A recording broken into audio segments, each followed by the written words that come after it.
영업사원이 100만 원짜리 휴대폰을 주인 몰래 아는 사람에게 미리 짜고 10만 원에 판 겁니다. 여기서 주인은 90만 원의 피해를 본 것이지 10만 원이라도 벌어준 것 아니냐는 변명이 통할 수는 없을 겁니다. 정치적 행사, 후원금 모집에 동원하기도 했습니다. 인허가는 사고 팔 수 있는 물건이어서는 안 됩니다.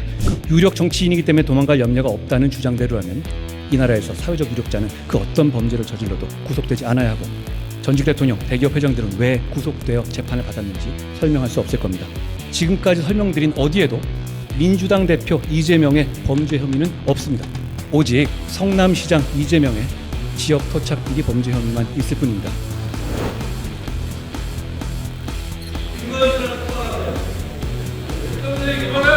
뚜렷한 혐의도 없이 제1야당 대표를 구속시키려는 헌정사상 초유의 이번 사태는 대한민국 헌정사의 역사적인 한 장면으로 남을 것입니다.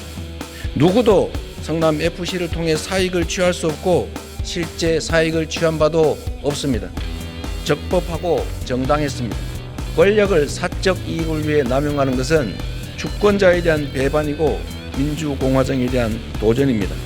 법치의 탈을 쓴 정권의 퇴행에 대해서 여러분께서 엄중한 경고를 보내주시기 바랍니다.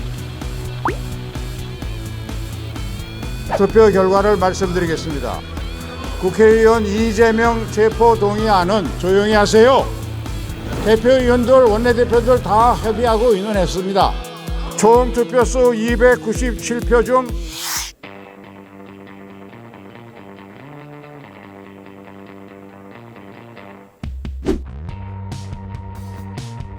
국회의원 이재명 체포동의안을 상정합니다.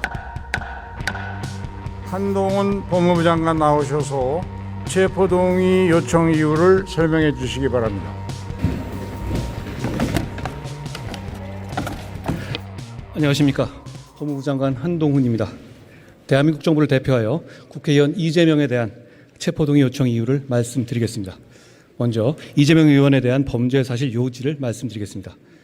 위례 신도시 개발사업 관련 부패방지법 위반 혐의는 정진상, 유동규, 남욱 등과 공모하여 2013년부터 18년 사업 시행 세부 계획 등을 유출하고 서로 짜고 공모 지침서를 만들어서 공개 경쟁을 무력화하여 남욱 등 유착된 민간업체들이 211억 원의 불법 이익을 취득하게 했다는 것입니다.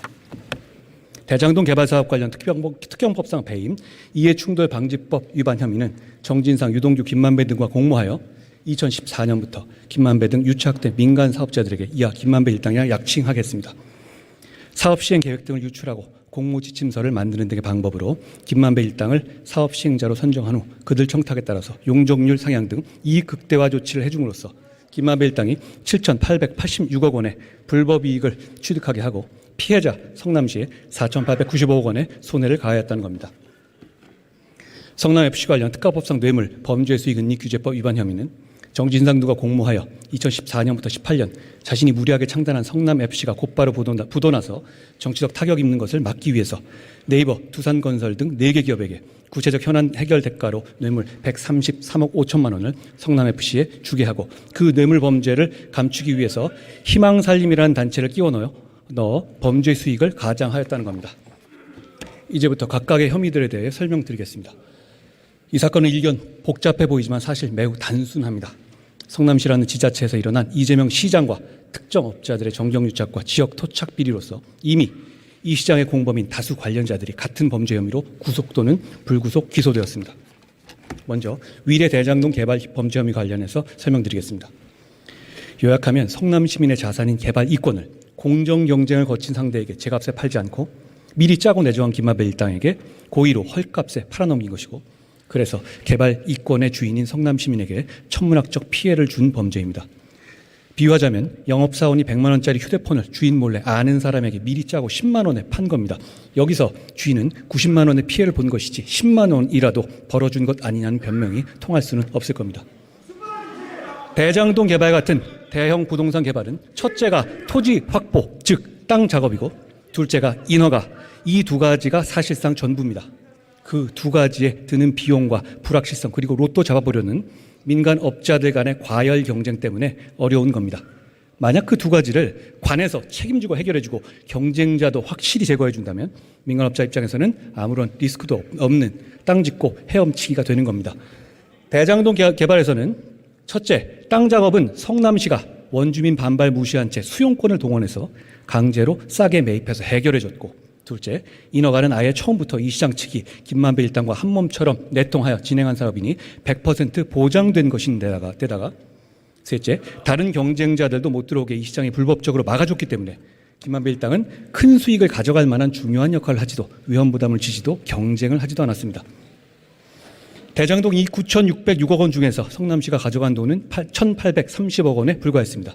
그렇게 성남시가 일은 다 해놓고 이익은 성남 시민이 아닌 이 시장 측과 유착된 김만배 일당이 독식하게 한 것이 이 범죄의 본질입니다. 이제 이 시장 측과 김만배 일당의 유착에 대해서 살펴보겠습니다. 이재명 시장은 2010년 성남시장에 당선되자 원래 없던 6급 정책비서관 자리를 정진상을 위해서 위인설관하고 그 6급에게 임기 8년 내내 분신처럼 성남시의 업무를 맡겼습니다. 이 시장은 선거를 도와준 유동규에게 성남시 시설관리공단과 도시개발공사 기획본부장 자리를 주고 공사 사장 등 정상적인 보고 체계를 무력화하고 정진상과 자신에게 직보하게 했습니다. 그런 정진상과 김용, 유동규 그리고 김만배는 의형제를 맺고 대장동 개발 사업자의 사업자 선정을 약속했습니다. 김만배 일당은 이재명 지지 댓글 작업을 하고 방송 기자를 통해서 경쟁 후보를 공격하고 종교단체에 돈을 주는 등 이 시장 선거를 지원했습니다. 2014년 성남시장 선거 당시에 정진상과 김용은 김만배 일당으로부터 뇌물 수억 원을 받았고, 김용은 2021년 이재명 대선 경선 자금으로 18억 원이 넘는 돈을 받아 구속되었습니다. 정진상은 유동규와 김만배와 대장동 특혜 대가로 428억 원의 뇌물을 받기로 약속한 범죄 혐의가 소명되어 법원에서 구속영장이 발부됐습니다. 위례 대장동 사업에서 이 시장 측은 다양한 사기적 수법들을 동원했습니다. 첫째, 이 시장은 대장동 원주민으로부터 강제로 땅을 수용할 때는 이미 확정된 서판교 터널 개통 사실을 고의로 숨겨서 땅값 상승 반영 없이 싸게 사게 해주고, 불과 몇 달 뒤에 김만배 일당이 그 땅을 팔아서 돈을 벌 때는 서판교 터널 개통으로 인한 땅값 상승을 반영하여 비싸게 팔게 해줬습니다. 둘째, 이 시장 측은 위례 대장동 공모지침서를 남욱, 김만배 등 일당과 함께 만들었습니다. 아예 수험생이 시험 문제를 직접 출제하게 한 겁니다. 셋째, 좀 더 편하게 내통하게 하기 위해서 김만배 일당 사람을 공사에 취업시켜서 공모지침서를 만드는 팀에 꽂아 넣기까지 했습니다. 넷째, 이 시장은 공모 자격에서 건설사를 원천적으로 배제해달라는 김만배 일당의 맞춤형 청탁까지 그대로 반영해서 경쟁 없는 사업자 선정과 독점 이익을 보장해줬습니다. 다섯째, 이 시장은 김만배 일당이 원하는 대로 용적률을 상향하고 임대아파트 비중을 줄여줬습니다. 여섯째, 김만배 일당의 주인인 특정 금전 신탁의 내역을 확인하고 폭증한 개발 이익을 성남시에서 가져와야 한다는 성남시 실무자들의 반대 의견이 묵살됐습니다. 일곱째, 이 시장이 하남시가 수익의 60% 이상 배당받은 사례를 보고받았지만 대장동 사업자를 선정할 때 수익의 70% 이상을 받아와야 한다는 성남시 실무진의 보고는 묵살됐습니다. 실제로 경쟁 사업자인 메리츠 컨소시엄은 공모 지침서 기준 외에 추가 이익을 공사에 배분하겠다고 제안한 바 있었습니다. 그런 사기적 내통의 결과 대장동에서 김만배 일당은 투자금으로 3억 5천만 원을 투자하고 그 2,000배가 넘는 7,886억 원이라는 천문학적 수익을 실제로 챙겼습니다. 아시다시피 국민 모두가 공분한 지점입니다.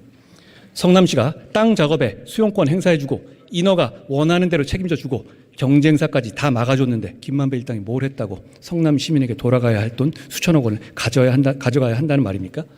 시민 입장에서는 단군 일의 최대 치적이 아니라 단군 일의 최대 손해라는 말이 어울린다 하겠습니다. 이제부터 성남FC 뇌물범죄 혐의도 요약해 설명드리겠습니다. 이 시장은 성남시장 재선을 위한 치적을 위해서 운영자금도 확보해두지 못한 상태에서 무리하게 성남FC를 창단했습니다만 그야말로 곧바로 부도 위기를 맞았습니다. 그런 상황에서 성남FC의 부도는 이 시장의 정치적 부도를 의미했으므로 이를 모면하기 위해서 성남 시민의 자산인 인허가권을 거래하듯이 팔았던 것으로서 해결해야 할 현안이 있는 만만한 관내기업체를 골라서 이 시장 측이 먼저 흥정을 걸고 뇌물을 받았다는 것이 이 범죄의 본질입니다. 그 기업체들이 먼저 접근한 것이 전혀 아니었습니다. 두산건설은 용도 변경과 용적률 상향, 네이버는 건축 인허가 용적률 상향, 진출입로 변경, 차병원그룹은 부지매각 용도 변경 용적률 상향, 푸른위례는 분양가 심의, 아파트 준공승인 등이 거래 대상이었고 이 시장이 실제로 다 들어줬습니다. 그 대가가 바로 133억 원이 넘는 현금 뇌물이었습니다. 그 과정에서 희극적 상황들이 속출했습니다. 첫째, 네이버는 축구팀 광고비 명목으로 수십억 원을 내면서도 광고를 하기는커녕 외부에서 모르게 비밀로 하려고 전전긍긍했습니다. 기업이 광고비 내고도 광고를 비밀로 하기를 원했다는 사실이 이 돈의 실질이 부정한 돈이라는 것을 단적으로 보여주는 것입니다. 둘째, 후불제 뇌물, 할부식 뇌물 방식으로 뇌물이 지급됐습니다. 기업들이 이재명 시장 믿지 못하고 약속한 청탁을 실제로 들어주는 것을 건건히 확인하고 나서야 뇌물을 지급한 것이었습니다. 불법의 대가성이 이렇게 명확하고 노골적이었습니다. 셋째, 성남FC는 이 시장의 선거 지원과 측근들을 챙기는 용도로도 활용됐습니다. 이 시장은 각종 지지단체나 선거 캠프에서 활동한 사람들을 성남FC의 이사나 감사, 직원으로 채용했고 실제 광고비 모금에 기여하지 않았는데도 급여나 성과금으로 수억 원씩 지급하고 다시 선거 캠프나 정치적 행사, 후원금 모집에 동원하기도 했습니다. 인허가는 사고 팔 수 있는 물건이어서는 안 됩니다. 그렇게 된다면 돈 있고 빽 있는 사람만 인허가를 받을 수 있게 됩니다. 결국 성남FC 사건은 이재명 시장이 성남 시민의 자산인 인허가권을 사유하여 현안 있는 기업들을 타겟으로 노골적인 인허가 장사를 한 것이었습니다. 이런 이 시장의 인허가 장사 결과 두산건설은 토지 매입 대금 대비 40배가 넘는 이익, 즉 126억 원에 매입한 토지로부터 5,493억 원의 개발이익을 얻었습니다. 일각에서는 이 시장 본인이 돈 직접 받지 않았으니 죄 없다고 아직도 주장하지만 제3자 뇌물죄는 본인이 한 푼도 받지 않아야 하는 것이고 한 푼이라도 받으면 단순 뇌물죄가 되는 겁니다. 이제 증거에 대해서 설명드리겠습니다. 이 사건의 특별한 점은 범죄가 장기간에 걸쳐서 공적 외형을 갖춘 채 진행되어 성남시와 그 상대인 기업들에게 범죄 혐의를 입증할 내부 자료, 즉 물적 증거가 많이 남아있다는 점입니다. 그런 방대한 물적 증거들 중에서 극히 일부만을 제가 예시하겠습니다. 위례 대장동 관련입니다. 이 시장은 최종 결정권자로서 김만배 일당의 청탁을 그대로 들어줬고 그 과정에서 직접 보고받고 자필로 서명한 문서 등이 물적 증거로서 다수 확보되었습니다. 한두 개만 예를 들면 결합 개발 타당성 검토 보고서 등은 이 시장이 2012년 당시 출자 지분율 이상의 적정 배당권 확보 방침을 세운 사실, 즉 사업 초기에 이미 개발 이익에 대한 성남시의 충분한 이익 확보 필요성과 가능성을 잘 알고 있었던 것을 보여주고 위례 신도시 사업 계약을 체결을 위한 사업 협약 체결을 위한 이면 계약서와 이 시장 결제 문서 등은 남욱 등을 미리 개발업자로 내정하고 공무지침에 반하여 건설사를 사업자로 참여시킨 사실을 보여주고 이 시장이 가필하고 결제한 서류들과 중간 보고회 회의록 등은 김만배 일당 청탁대로 대장동 개발에서 SPC 방식의 사업 진행, 서판교 터널의 개설과 용적률 상향, 일공단 분리 등을 결정한 사실을 보여줍니다. 성남FC 관련입니다. 이 시장 측으로부터 현안 해결 대가로 거액을 요구받고 성남FC에 돈을 지급할 시기와 액수를 노골적으로 흥정하는 상황이 그대로 기재된 성남시와 기업체의 각종 보고 문건, 회의록, 이메일이 다수 존재합니다.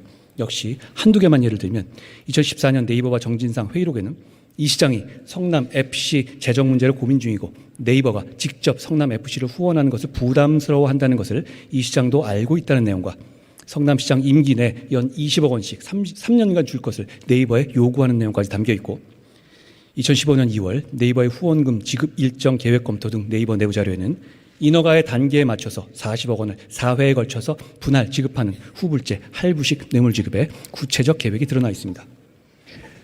이 시장은 2015년 7월에는 성남시의 두산에 대한 용도 변경 특혜 의혹이 제기되자 용도 변경해주는 대신에 체육, 문화, 예술 등 지역사회 공헌으로 수십억 대를 지원한다는 글을 SNS에 직접 올렸습니다.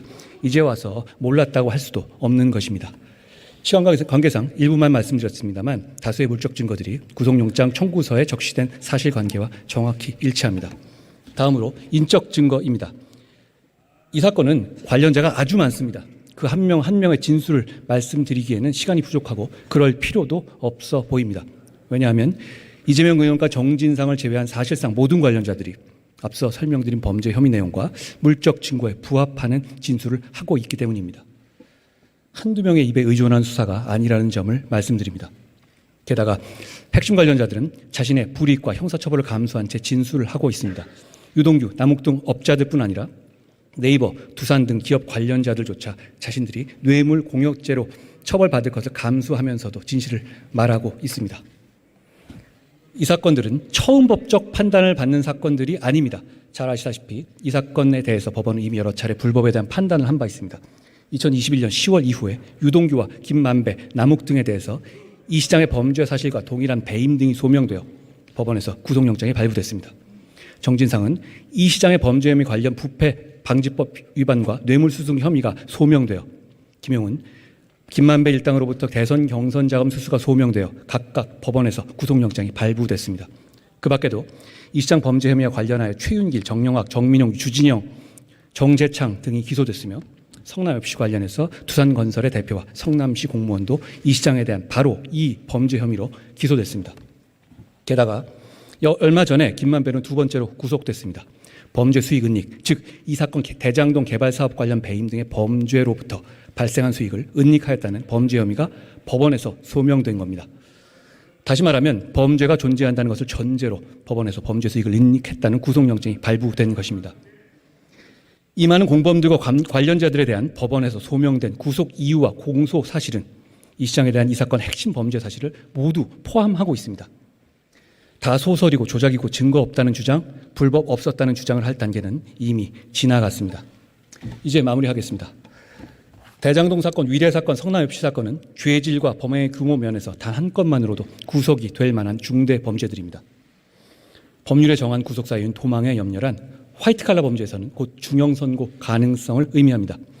유력 정치인이기 때문에 도망갈 염려가 없다는 주장대로라면 이 나라에서 사회적 유력자는 그 어떤 범죄를 저질러도 구속되지 않아야 하고 전직 대통령, 대기업 회장들은 왜 구속되어 재판을 받았는지 설명할 수 없을 겁니다. 이번 체포동의안은 다른 국민들과 똑같이 법원에 심사를 받게 해달라는, 즉 판사 앞에 나오게만 해달라는 요청입니다. 수많은 이원의 공범들 그리고 다른 모든 국민들이 따르는 대한민국의 형사사법 시스템에 따라달라는 요청입니다. 제가 지금까지 설명드린 어디에도 민주당 대표 이재명의 범죄 혐의는 없습니다.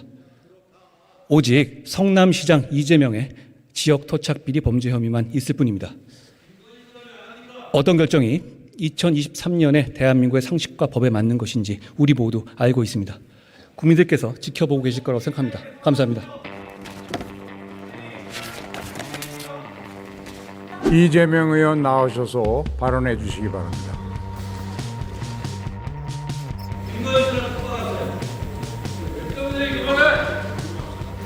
존경하는 국민 여러분, 김진표 의장님과 선배 동료 의원 여러분, 이재명입니다. 국가적 위기와 민생의 고통이 큰 지금 참으로 안타까운 심정으로 이 자리에 섰습니다. 뚜렷한 혐의도 없이 제1야당 대표를 구속시키려는 헌정사상 초유의 이번 사태는 대한민국 헌정사의 역사적인 한 장면으로 남을 것입니다. 영장 혐의 내용이 참으로 억지스럽습니다. 돈을 버는 것이 시장의 의무도 아니지만 적극 행정을 통해서 5,503억 원을 벌었음에도 더 많이 벌었어야 한다라며 배임죄라고 주장합니다.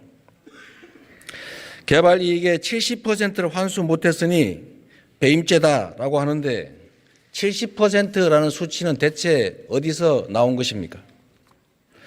그렇다면 개발 이익 환수가 아예 0%인 부산 LCT, 양평 공흥지구 그리고 보통의 일반적인 민간 개발 허가는 대체 무슨 죄가 되는 것입니까?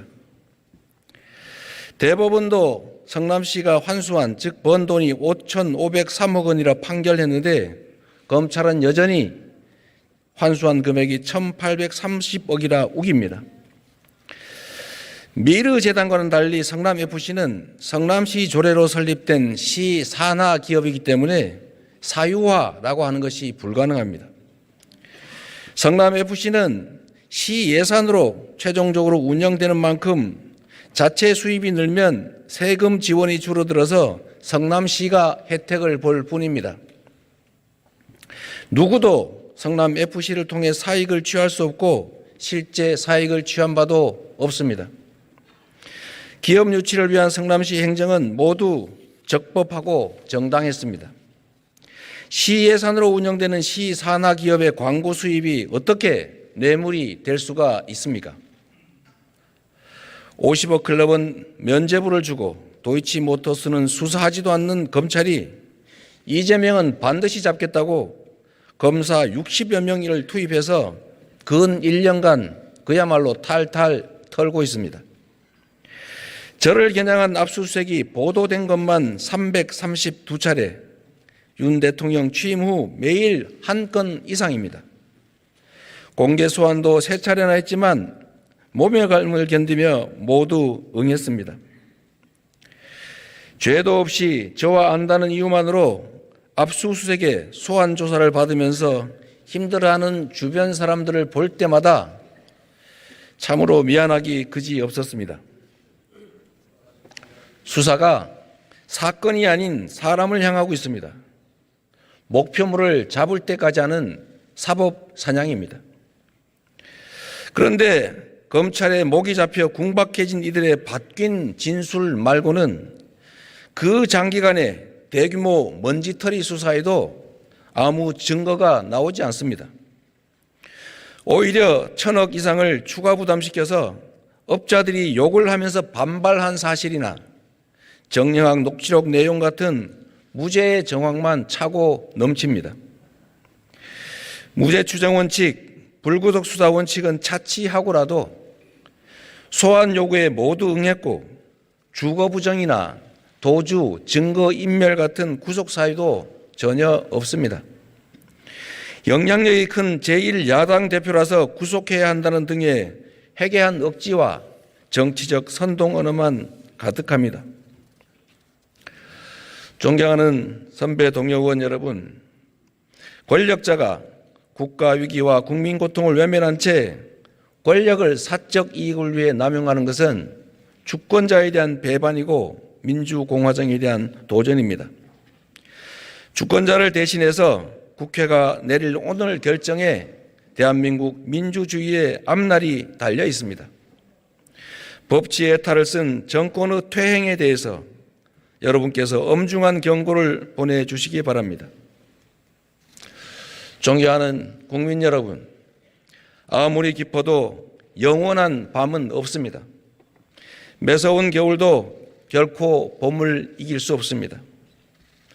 진실의 힘을 믿겠습니다. 그리고 국민과 역사의 힘을 믿겠습니다. 고맙습니다.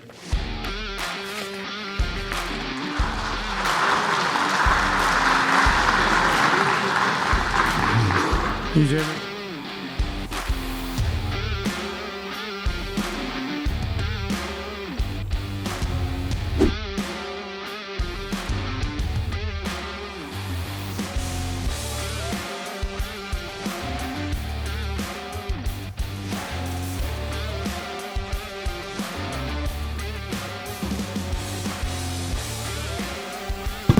투표 결과를 말씀드려야 하겠습니다.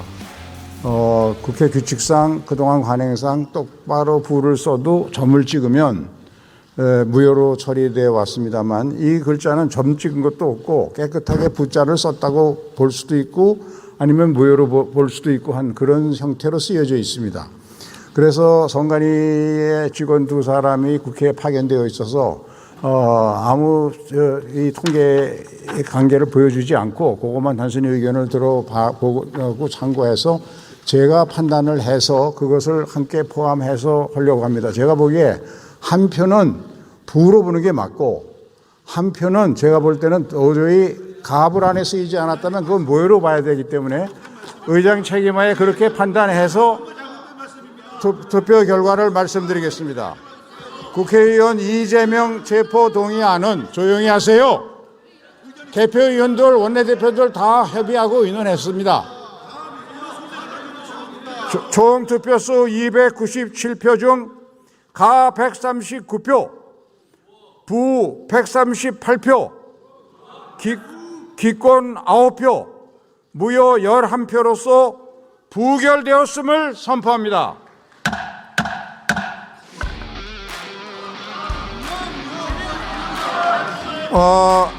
의사일정 제2항 정부조직법 일부 개정 법률안 대안부터 의사일정 제5항 진실 화해를 위한 과거사 정리 기본법 일부 개정 법률안 대안까지 이상 4건을 상정합니다.